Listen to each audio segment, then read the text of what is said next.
Hoje começa o quadro Histórias do Timão e vamos começar com 2009, o ano que o Timão foi campeão da Copa do Brasil pela última vez. Vamos ver se isso muda esse ano. O atacante do Corinthians era ninguém mais, ninguém menos do que o Ronaldo Fenômeno. Só por isso já se torna um título emblemático, mas a campanha toda foi espetacular. Dá pra falar junto da primeira e da segunda fase. Primeira contra o Itumbiara de Goiás e a segunda contra o Misto do Mato Grosso. O Timão venceu as duas partidas por 2-0, as duas com um gol do Chicão e um gol do André Santos em cada. E o regulamento da época previa que se o time visitante vencesse por 2 gols ou mais de diferença, a partida de volta era anulada nessas duas primeiras fases, e foi o que aconteceu. O Timão venceu as duas por 2-0 e despachou os dois adversários com tranquilidade. Nas oitavas de final, o Timão enfrentou o Atlético Paranaense, perdeu por 3-2 na ida, mas esses dois gols foram extremamente salvadores, gols de Dentinho e Christian, porque foram dois gols já no final que evitaram uma derrota que poderia ser muito pior, como seria um 3-0 que era o resultado parcial. E no jogo de volta, o Ronaldo mostrou pro mundo que uma vez fenômeno, pra sempre fenômeno, fez 2 gols e classificou o Timão para as quartas de final daquela Copa do Brasil. E o Timão venceu o Fluminense por 1-0 no jogo de ida com gol do monstro Dentinho e levou uma importante vantagem para o jogo de volta. E no Maracanã o Timão abriu 2-0 com gols de Chicão novamente e do nosso camisa 23 Jorge Henrique,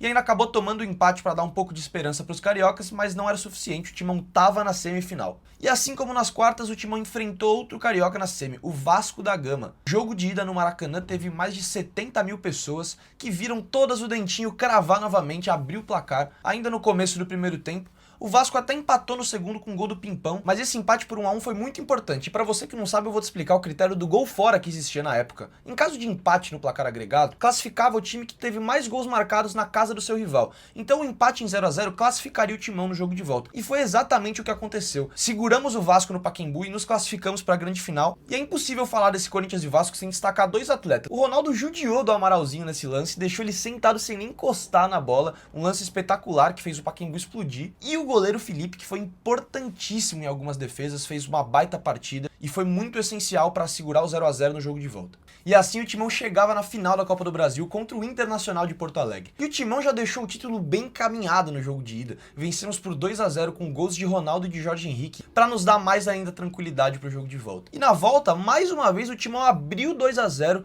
com gols do André Santos e do Jorge Henrique, e no descuido ali acabamos tomando um empate do Inter, nada que interferisse na festa do Coringão. E o time base dessa conquista foi Felipe no gol, Alessandro, Chicão, William e André Santos. No meio campo, Christian, Elias, Douglas e Jorge Henrique. E a dupla de ataque, Ronaldo e Dentinho, comandados por Mano Menezes. Que elenco, meus amigos! Então se você curtiu esse novo estilo de vídeo, já deixa seu like, comenta aqui qual título você quer que seja o próximo a participar aqui do Histórias do Timão. Tamo junto, fiel, segue a página e deixa seu like.